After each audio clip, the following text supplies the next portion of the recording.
son para Él. Gloria al Señor. Hermanos, bienvenidos, bienvenidas. Pueden, hermanos, entregarle los materiales a los hermanos en este momento. Bienvenidos, hermanos y hermanas, nuevamente a esta, ya no es tanto una reunión, sino una formación que tenemos los lunes. Así que es importante que hagamos nuestro mejor esfuerzo por capacitarnos. Usted recordará que cuando estuvimos encerrados en cuarentena, tuvimos un programa de radio que era como uno de los únicos espacios después de la oración que nos permitía estar en contacto con los líderes, los supervisores, a través de la radio, las redes sociales. Y a ese programa nosotros le llamamos Inspira, liderando con pasión. Hoy, hermanos, esta reunión tiene ese propósito, que inspiremos, nos inspiremos en el trabajo que Dios nos ha delegado. Así que esta es una reunión de formación, de anfitriones, de líderes, de supervisores y de pastores, a la que llamamos Inspira. Bien, vamos a abrir la Biblia en el libro de los Hechos de los Apóstoles, capítulo número 9. Dice ahí la palabra del Señor, Hechos de los Apóstoles, capítulo 9, versículo del 10 al 19. Había en Damasco un discípulo llamado Ananías, a quien el Señor en una visión dijo: Ananías, aquí estoy, Señor. Anda, ve a la casa de Judas en la calle llamada Derecha y pregunta por un tal Saulo de Tarso. Está orando y ha visto en una visión a un hombre llamado Ananías que entra y pone las manos sobre él para que recobre la vista.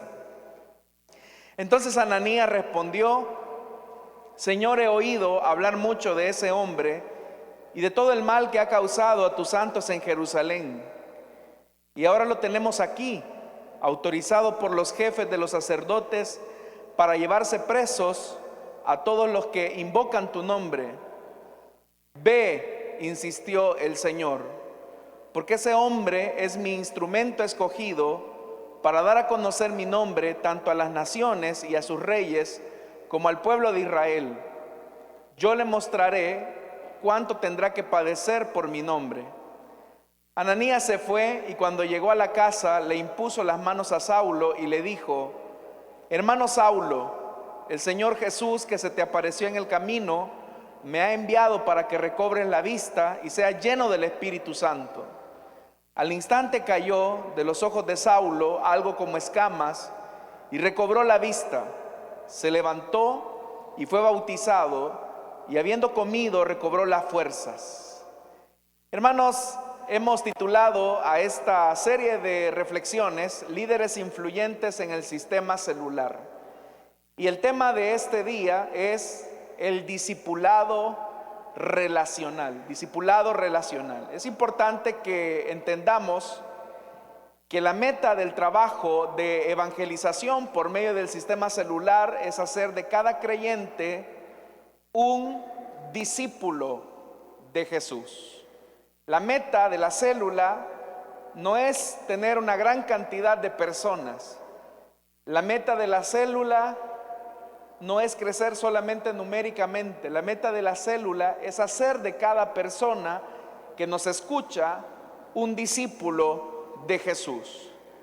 Ahora, para hacer discípulos de Jesús, eso solamente se logra cuando los que ya estamos en el Evangelio renunciamos al individualismo y aprendemos a vivir en comunidad.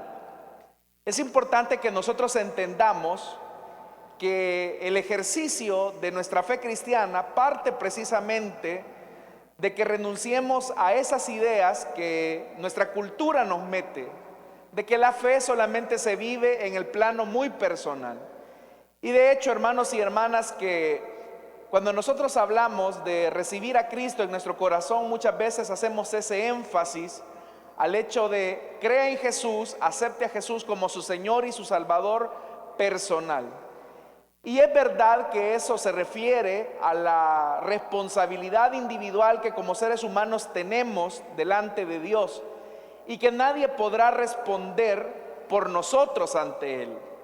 Pero una vez hemos venido al Evangelio, el Espíritu Santo, sin darnos cuenta, nos bautiza en el cuerpo del Señor Jesús. Eso es lo que se conoce como el bautismo en el cuerpo. Porque en ese preciso momento usted viene a formar parte del cuerpo de Cristo.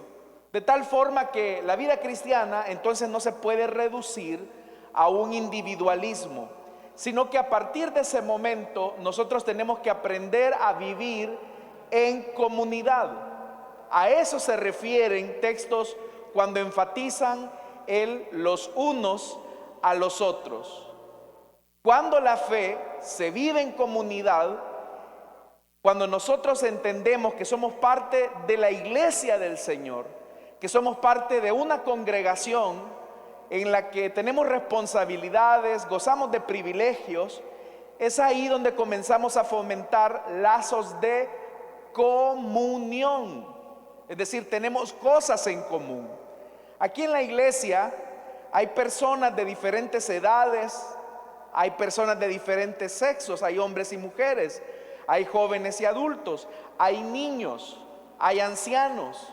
Pero ¿qué es lo que nos une en común?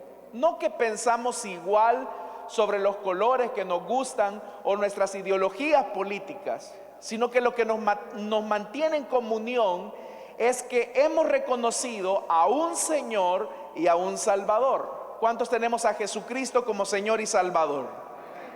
Esa verdad es comulgar. Yo tengo comunión con usted porque usted sirve al Dios que yo sirvo. Cuando llego a esa verdad, me doy cuenta que el Señor va añadiendo a su iglesia y Él desea que aprendamos a relacionarnos con otros discípulos. Y a esto es a lo que autores como el doctor Joel Kominsky en uno de sus libros llama discipulado relacional. La meta de la célula es hacer discípulos, pero los discípulos de la célula se relacionan con otros discípulos para madurar y tener comunión en la fe.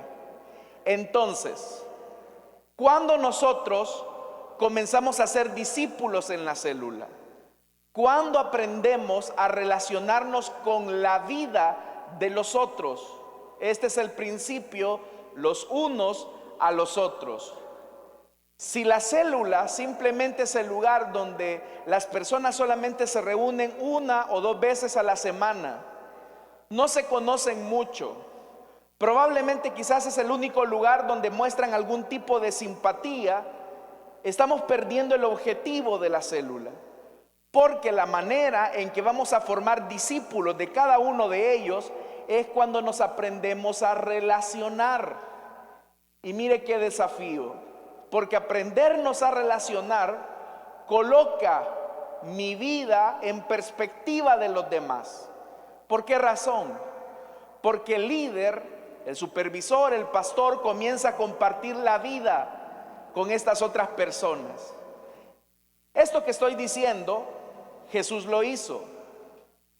A diferencia de la época de Jesús, en donde un talmidín, es decir, un discípulo, llegaba una vez por semana a reunirse con un rabino, normalmente eran las personas las que le decían a los rabinos: oiga, ¿usted me puede formar? Y el rabino decidía si lo quería formar o no. Pero Jesús cambió el paradigma. En vez de que a Jesús lo vinieran a buscar, Jesús fue a buscar a sus discípulos. Pero Jesús los fue a buscar no para que se reunieran una vez a la semana, sino que Jesús comenzó a compartir su vida con ellos. De tal manera que cada ocasión que Jesús tenía, la aprovechaba para compartir su propia vida con ellos y ellos la compartían con Jesús. En ese proceso de comunión es que se establecen las relaciones de vida necesarias para que podamos hacer discípulos de cada persona. Usted puede decir, hermano, pero yo no puedo vivir las 24 horas con los miembros de la célula y ni ellos tampoco pueden vivir conmigo. Cada quien tiene su vida. Es verdad, todos tenemos obligaciones, todos tenemos responsabilidades, pero es ahí donde debemos de entender que la única manera en que vamos a ser efectivos en nuestra tarea, en nuestra misión como cristianos de hacer discípulos de las naciones, es cuando aprendamos a relacionarnos como Jesús lo hizo.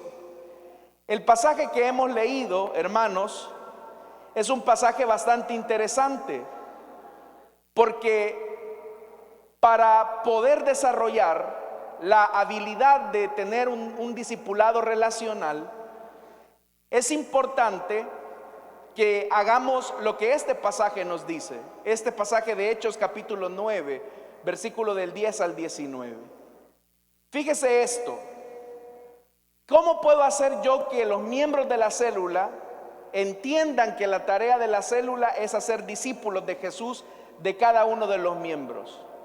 En primer lugar, debemos de mantener viva la visión dentro de la célula de formar relaciones saludables por medio del discipulado. Y vea lo que dice el versículo 10. Usted lo tiene ahí en su bosquejo.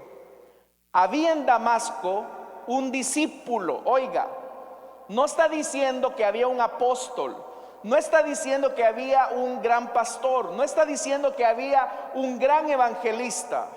Lo que dice ahí es que había un discípulo en Damasco. ¿Cómo se llamaba este discípulo? Ananías. Y dice algo, este era un discípulo de Jesús. Pero oiga lo que dice: a quien el Señor llamó en una visión. A quien el Señor llamó en una visión. Entonces, la tarea de hacer discípulos no es una responsabilidad de grandes pastores, de grandes oradores del evangelio. Es una tarea de los que somos discípulos de Jesús. Si usted ha conocido a Jesús como su Señor y su Salvador, su responsabilidad como discípulo es hacer discípulos. Entonces, ¿cómo vamos, hermanos, a desarrollar esas relaciones saludables de discipulado? Un aspecto es que debemos de ejercitar a los hermanos, a los creyentes, para salir de Damasco a Judea. La Biblia dice que Ananías era discípulo en Damasco, pero ahora el Señor lo llamó, le dio una visión para salir de Damasco. Hermanos y hermanas, tenemos un problema, y es un problema serio.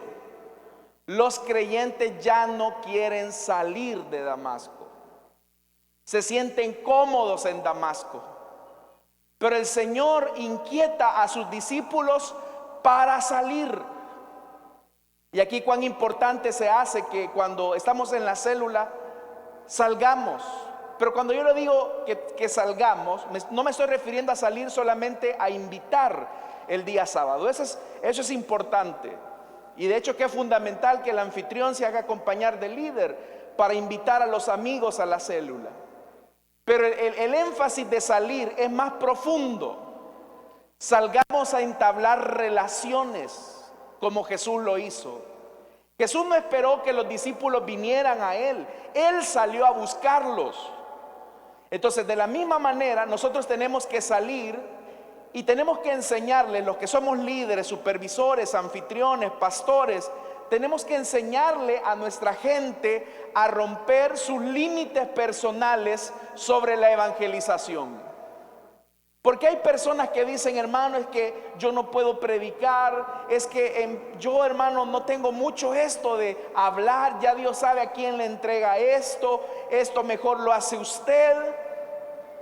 Pero yo le aseguro que esa persona que habla así en su célula tiene familiares, tiene vecinos, tiene compañeros de trabajo, y no es necesario que les predique, pero sí que les comience a abrir su fe a estas personas que no conocen de Dios. Si usted tiene un negocio, usted puede romper sus límites personales, haciendo de cada cliente un futuro discípulo de Jesús.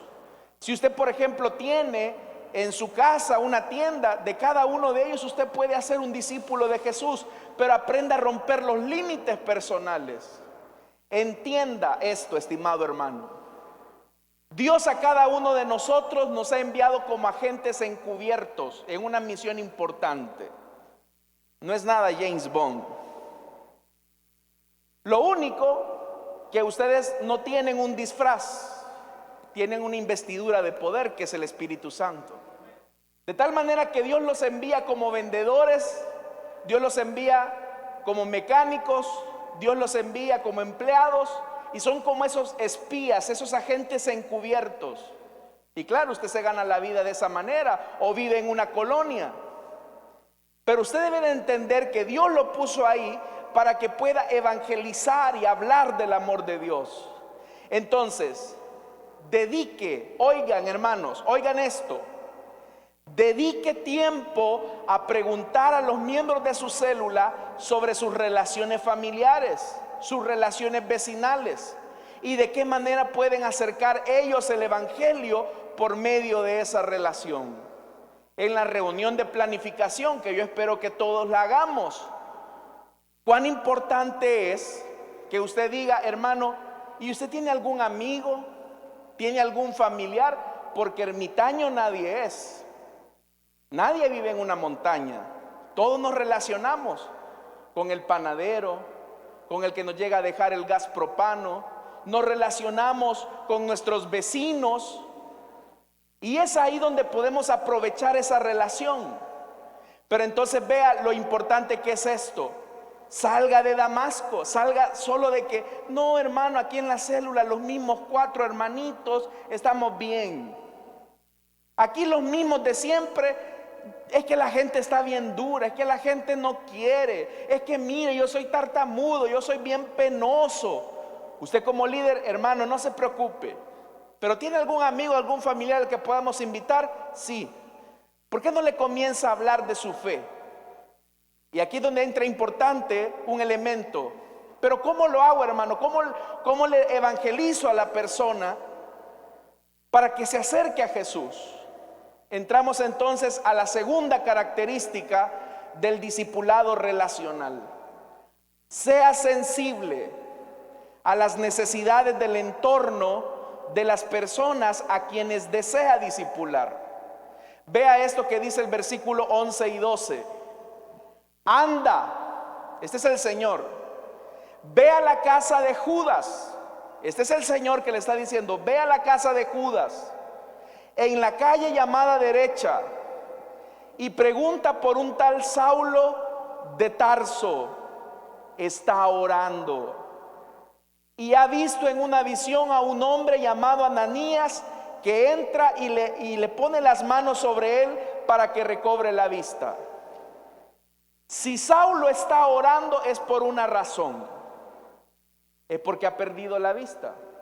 Haga un ejercicio conmigo esta noche. Ya lo ha hecho. Cierre sus ojos por un momento, hermano. Cierre sus ojos por un momento. Ciérrelos. No vamos a orar, pero solo ciérrelos. Imagínese que usted tuviera que estar así por varios días. Vuelva a abrirlos, por favor. Muchas gracias. Saulo estaba desesperado porque había visto toda su vida y las horas se le hacían muy largas. Pero ahora el Señor le está diciendo a Ananías: Ananías, te voy a poner una carga. Vas a ir a la casa de un tal hombre llamado Saulo de Tarso que está ciego, y te voy a mandar a ti para que tú le devuelvas la vista. ¿Qué es lo que está haciendo el Señor en ese momento? Está cargando a Ananías con la necesidad de Saulo de Tarso. ¿Cuándo nos vamos a comenzar a relacionar nosotros y a discipular a las personas? Cuando nos comencemos a cargar con las necesidades de ellos. Cuando Dios coloque en nosotros una carga. Pero esto es algo que podemos hacer. Usted puede ser un cargador y puede encargar a otros. Y aquí es donde es importante esto. Encomiende el nombre del futuro discípulo a cada creyente de la célula por el que debe de orar. Encomiéndelo.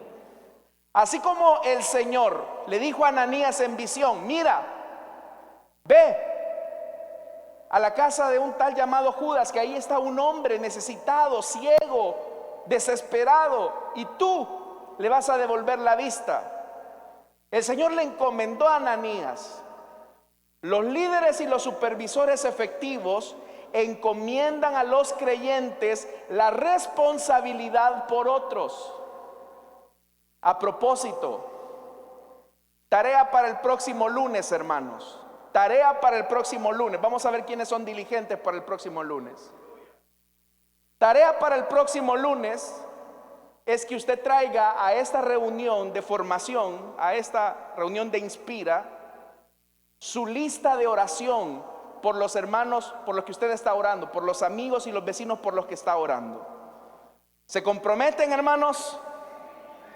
Bueno, yo espero que así sea, porque si usted me dice: no, yo no me comprometo, me parece extraño, porque el discípulo de Jesús dice: a la orden. Entonces, en la célula debemos de orar por la persona a la que vamos a discipular, a la que vemos como futuro discípulo. Y en la oración que cada uno de los hermanos de la célula tiene, evalúe la necesidad del entorno de ese futuro discípulo y comience a interceder por esa petición. Hermana María, usted dice que tiene su sobrina que vive en el otro pasaje y que no es cristiana. ¿Cuál es el problema que su sobrina está pasando en este momento? Ay, hermano, si le contara, tiene problemas con el esposo, fíjese. Resulta que le es infiel y es un borracho. Ahí tiene una petición de oración ya. Ahí tiene una petición de oración por la cual el Señor lo está cargando para que usted interceda por la sobrina, por su misma sobrina. Hermano Juan, ¿qué problema es el que tiene ese su vecino que no conoce a Cristo? Es que fíjese que está desempleado. Hermano, comience a orar para que Dios le provea a su vecino un empleo. Usted se está cargando con la necesidad del que desea evangelizar. ¿Se recuerda cuando Jesús se cargó por la necesidad de sus discípulos? Dice la Biblia que Pedro y Juan no habían pescado toda la noche. Ellos estaban frustrados, dependían de la pesca de la noche. Y el sol comenzaba a rayar la mañana ya. Y resulta que frustrados comienzan a acercarse a la orilla, cuando un hombre a la orilla les dice: hey, muchachos, ¿lograron pescar algo? Y quizás uno al otro se miraba y decía: ay, quizás para pedirnos pescado, pero si supiera que no pescamos nada. Y viene Jesús y se carga con esa necesidad. No pescamos nada, no pudimos. Lancen la red al otro lado. Jesús se cargó con la necesidad de ellos. Y ese acercamiento a su necesidad, ¿qué provocó? Que ocurre un milagro. Y al ocurrir ese milagro, aquellos hombres se conectan con Jesús. Qué bendición es cuando alguien a mí me dice: hermano, yo estoy orando por usted. Yo no sé si a usted le pasa que cuando le dicen: hermano, yo estoy orando por usted, ¿cómo se siente usted? Yo me siento bendecido. Si algo puedo sentir de ustedes, y espero que sea de todos ustedes, es que siento que me levantan las manos en sus oraciones. Se cargan con nuestras necesidades. Entonces ahí, hermanos, aproveche positivamente esa necesidad y acérquese a ayudar más allá de sus posibilidades. ¿Cómo, hermano? ¿Cómo que voy a acercarme y ayudar más allá de mis posibilidades si yo no tengo muchos recursos, si yo no tengo muchas influencias? recuerde quién está de su lado. El Señor está con usted.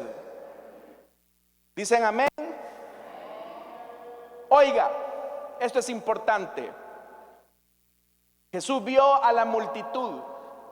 Ya les había predicado, pero cuando los vio, sintió compasión por ellos, porque se podían desmayar en el camino. Y Jesús es especialista en cargar corazones. Hey, muchachos, les dice: yo creo que esta gente, si se va así, se va a desmayar en el camino, y no quiero que eso ocurra.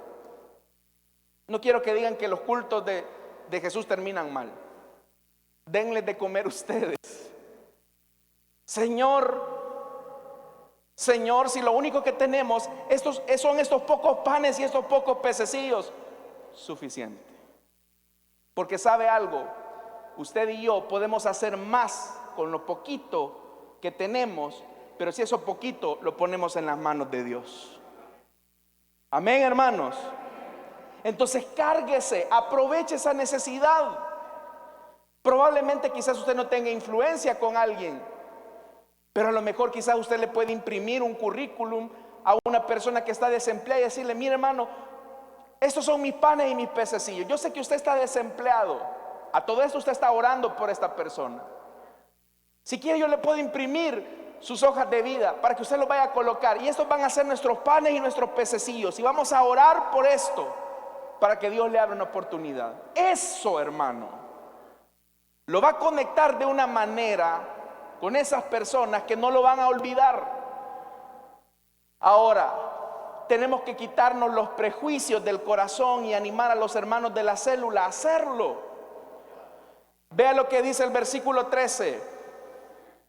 Entonces Ananías respondió: Señor, he oído hablar mucho de ese hombre y de todo el mal que ha causado a tus santos en Jerusalén, y ahora lo tenemos aquí, autorizado por los jefes de los sacerdotes para llevarse presos a todos los que invocan tu nombre. Ananías ha escuchado que ese hombre buena pieza no es. Ananías ha escuchado que ese Saulo de Tarso es un perseguidor de la iglesia. No lo conoce personalmente, pero hay un prejuicio. ¿Sabe que un gran obstáculo que tienen los creyentes hoy en día es que en la evangelización son bastante prejuiciosos con las personas? ¿Y cuántas veces no hemos escuchado este estribillo en muchas de las células y de los sectores? Ay, hermano, la gente aquí en esta colonia es bien dura. Ay, hermano, viera que la gente aquí no quiere nada de Dios. Si supiera que esta gente, hermano, si por palabra de Dios no se van a poder quejar en aquel gran día. Y todos esos prejuicios se van sumando en nuestra mente y nos limitan de la carga y la responsabilidad que Dios nos ha entregado. Entonces tenemos que quitarnos el prejuicio que la gente no quiere. Tenemos que quitarnos el prejuicio que la gente está dura. Hermano, tenemos que quitarnos el prejuicio que hoy la gente no quiere saber nada de Dios. ¿Y cuándo las personas han querido saber algo de Dios? Nunca. Dígame si usted quería saber algo de Dios antes de ser creyente. Usted y yo no queríamos. Pero aquí no se trata de nosotros, se trata del Señor. El problema es cuando en esas reuniones de sector y de célula de planificación, los discípulos le dicen al líder: no, hermano, ¿y para qué vamos a invitar al marihuano si ese no quiere nada de Dios? ¿Y para qué vamos a invitar a la doña Toñita si esa es una bruja? ¿Y para qué vamos a invitar a la Yajaira que es homosexual?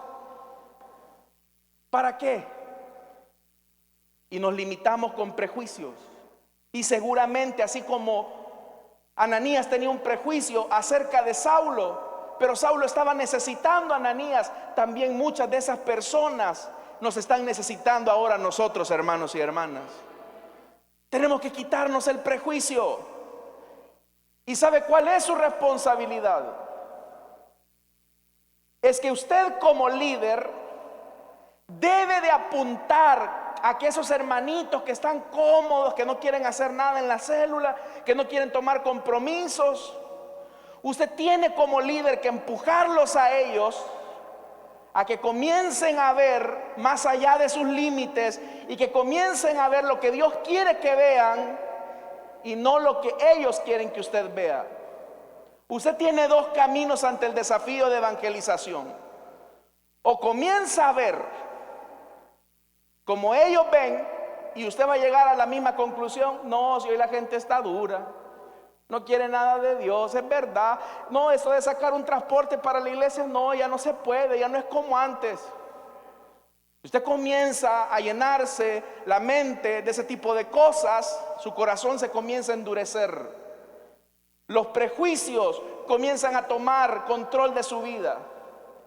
Pero cuando nosotros le decimos a la gente, oiga, mire, Dios es el mismo de ayer, hoy y siempre, Dios no cambia. Él puede obrar milagros, Él puede obrar grandes sanidades. ¿Por qué no salimos adelante? Vamos. Cuando eso ocurre, hay un ambiente sobrenatural en la célula. Oiga lo que le voy a decir. Si la razón de por qué en su célula no hay resultados es por una razón.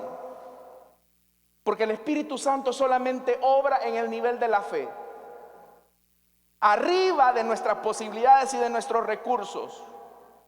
Entonces, ayude a los hermanos como Josué y Caleb con el pueblo de Israel, a que ellos vean como Dios ve las cosas. Sea como Eliseo con Jesse. Ayúdele a la gente a ver cómo Dios ve las cosas. Detrás de sus prejuicios, hermanos, detrás de los prejuicios de la gente, lo que puede existir es incredulidad. Yo a veces, hermanos, me quedo sorprendido de la incredulidad, paradójicamente, de los creyentes. Yo les pregunto, ¿creen que Dios puede sanar? No, yo creo que no está sirviendo el sonido. ¿Creen que Dios puede sanar? ¿Creen que Dios puede libertar? ¿Creen que Dios nos va a dar Santa Ana, hermanos?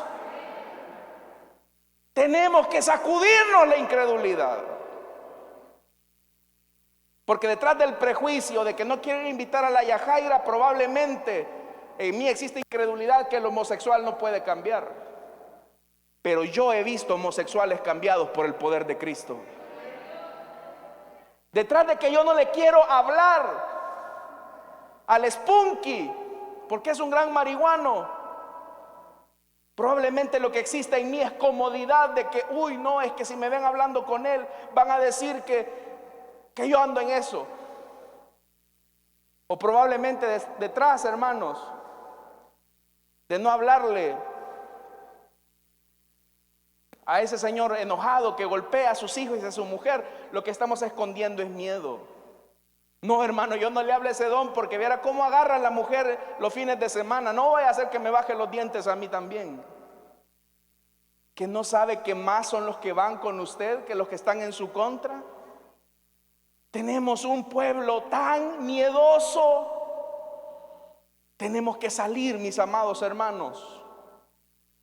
Pero para eso es importante que nos quitemos el prejuicio. Cuarto principio y una característica de discipulado relacional: no pierda su calidad de discípulo. Obedezca, acérquese y vaya. Vea esto, versos 15 y 16. A mí me gusta con qué educación el Señor le dice a Ananías que haga algo. Ananías, he estado considerando que en vista de tu argumento he hecho una evaluación ante el consejo angelical, que considero que tu petición, ¿qué le dice el Señor? ¿Le dice todo eso? Vea qué es lo que le dice el Señor. ¿Qué le dice? Ve. Porque si soy discípulo de Jesús, estoy diciendo que Él es mi Señor y yo soy su discípulo. Y el discípulo no es mayor que su Señor, dijo Jesús. Ve, insistió el Señor. Dígale al hermano que está a su lado, ve. pero no ve de que ve. No, ve. Ve. Porque ese hombre es mi instrumento escogido para dar a conocer mi nombre tanto a las naciones y a sus reyes como al pueblo de Israel. Y le mostraré cuánto tendrá que padecer por mi nombre. ¿Cuántos discípulos de Jesús hay acá? Ser discípulo de Jesús es obedecer lo que Él nos dijo. Entonces Jesús te dice, ve. Debemos de vencer nuestros prejuicios sobre las personas, tal como Jesús lo hizo. Demuéstreme, hermano, que Jesús venció los prejuicios hacia las personas. Jesús venció el prejuicio cultural al acercarse a Samaria y a una mujer. Judíos y samaritanos no se llevaban.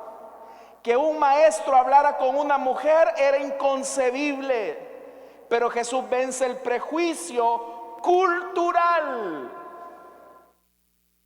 Jesús venció el prejuicio religioso. Se acercó a los pecadores. Leví, un publicano que nadie quería, un recaudador de impuestos. Jesús se acercó a él y le dijo, sígueme.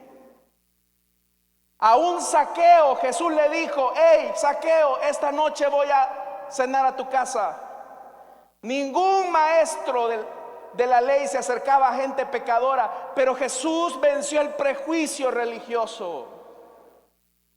En una ocasión me recuerdo cuando nos tocó que levantara a un joven que estaba ebrio totalmente, y era la hora de la célula. Ay, hermano, me dijo, yo quisiera ir a la célula, pero ando borracho, me dijo, y ni caminar puedo. Y ahí andábamos con otro hermano y le dijo, hey, mira, fulano, le dije, echémonos al hombro, le dije, y llevémoslo a la célula así. Allá íbamos los tres, mi hermano. Y el hombre era un poco más grande que nosotros. Uy, ahí andaba el hermano recogiendo al bolo. Pero ese bolo llegó a los pies de Cristo y hoy le está sirviendo al Señor.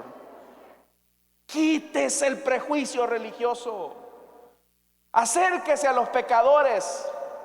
Jesús venció el prejuicio cultural, es decir, el del culto. Acercarse a la gente inmunda. Se acercó a los leprosos y los tocó. Se acercó en aquel momento para permitir que la mujer con flujo de sangre se acercara y lo tocara. Él venció el prejuicio de la cultura. Tenemos que hacerlo. Jesús venció el prejuicio social al acercarse a ricos y pobres. Jesús no solamente le predicaba a los pobres, también le predicaba a los ricos. A veces nosotros con una gran baja autoestima, no, yo al don licenciado no le hablo, no le predico de Cristo, porque yo apenas aprendí a leer y a escribir. Se subestima cuando no sabe que usted no es cualquier cosa. Usted es hijo de un gran rey que murió por usted en la cruz del Calvario.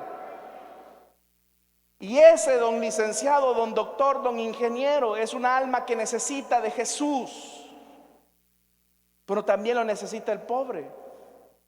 Jesús venció el prejuicio social. Jesús venció el prejuicio generacional, porque Jesús se acercó a los niños. No solamente le predicó a mujeres y a hombres, a personas pecadoras e inmundas, se acercó a los niños.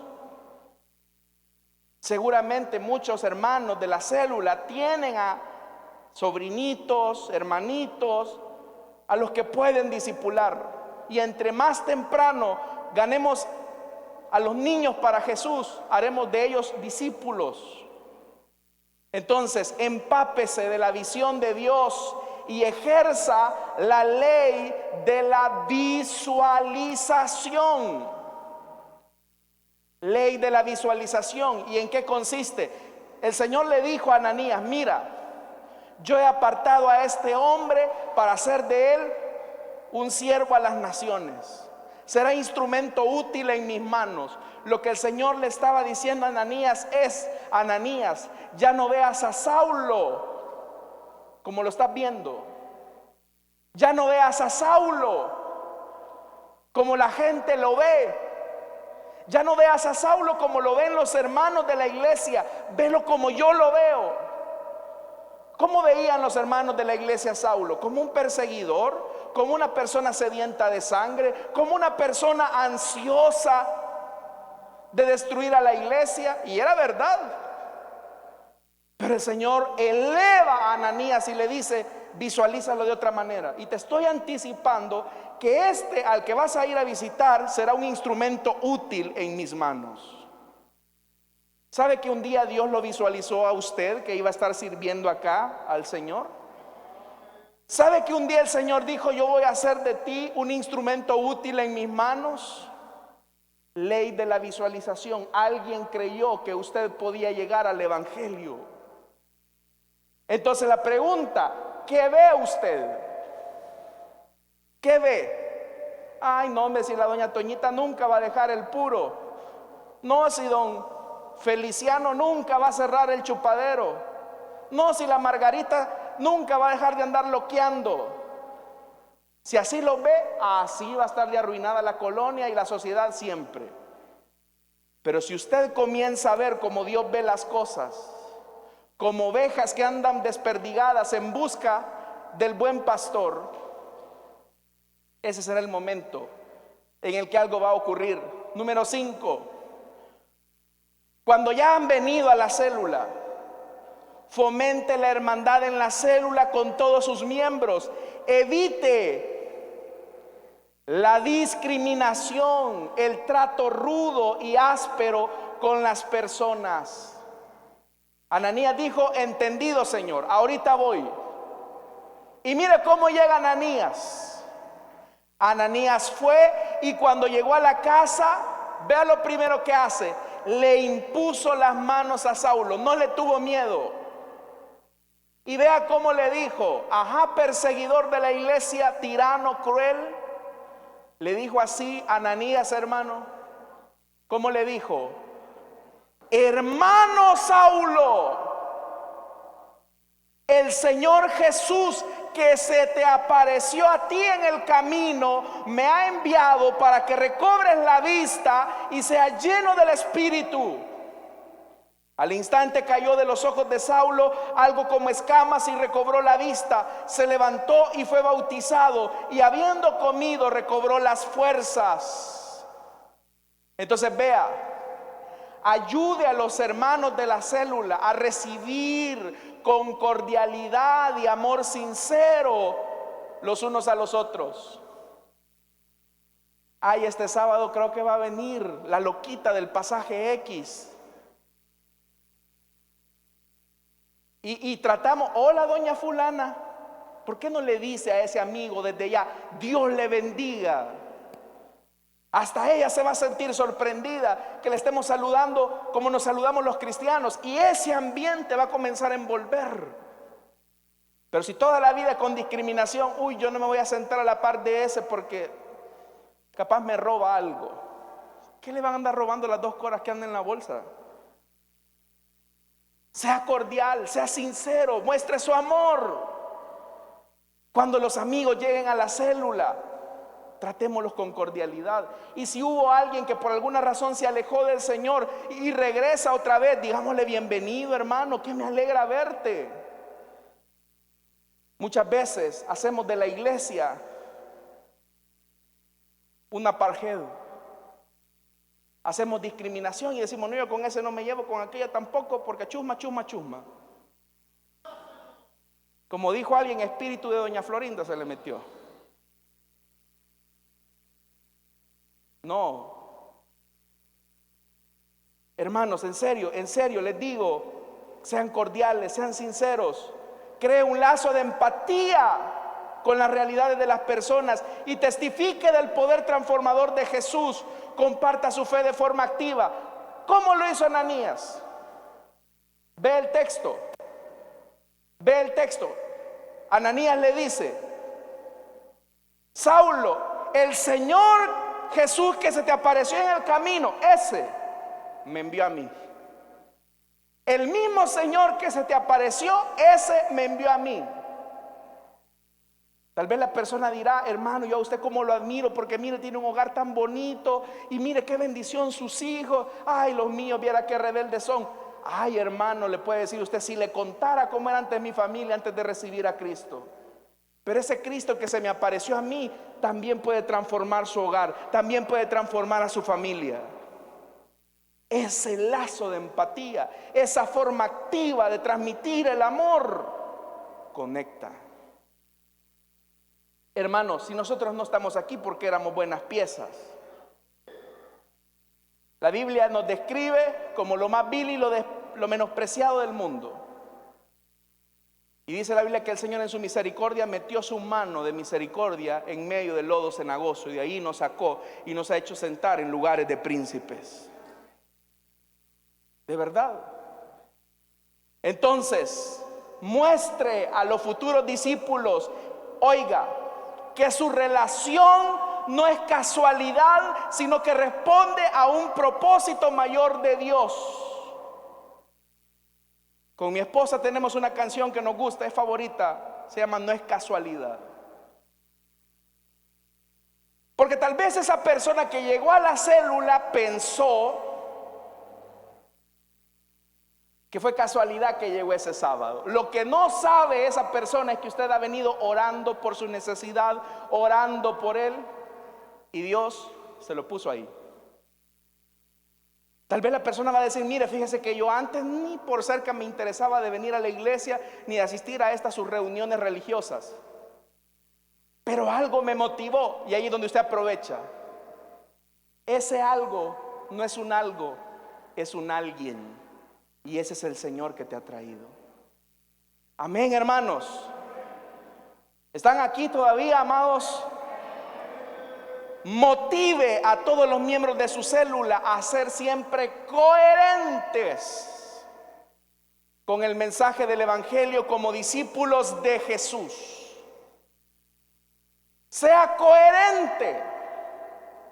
¿A qué había llegado Ananías, hermanos? A orar ¿por quién? Por Saulo, para que recibiera ¿qué? La vista, y ¿qué más? El Espíritu Santo. ¿Qué hubiese pasado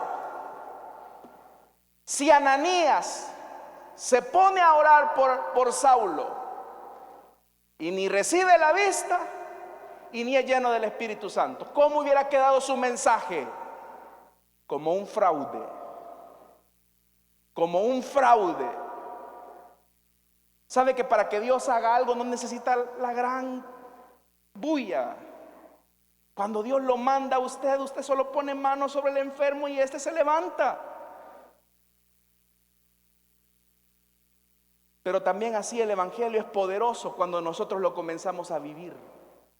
Cuando lo que le decimos a la gente lo vivimos. Cuando le decimos a la gente: oiga, don fulanito, Cristo cambió mi vida. Y de verdad usted es coherente con eso.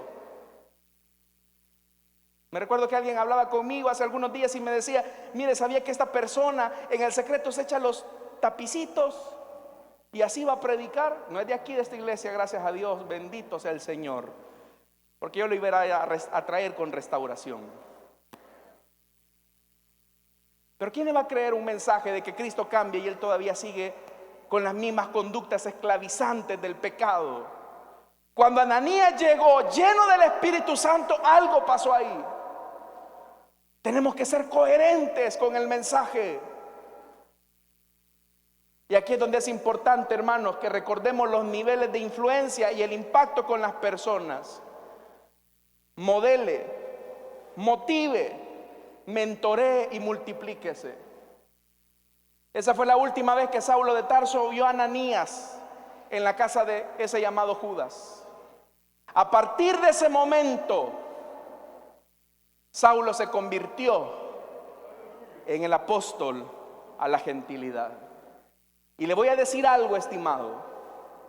Después del Señor Jesús, después del Espíritu Santo que ha obrado la salvación en medio nuestro, le debemos mucho a Dios por la vida de Pablo, porque fue por ese ministerio que el evangelio corrió a todo Occidente y ahora nos ha llegado a nosotros.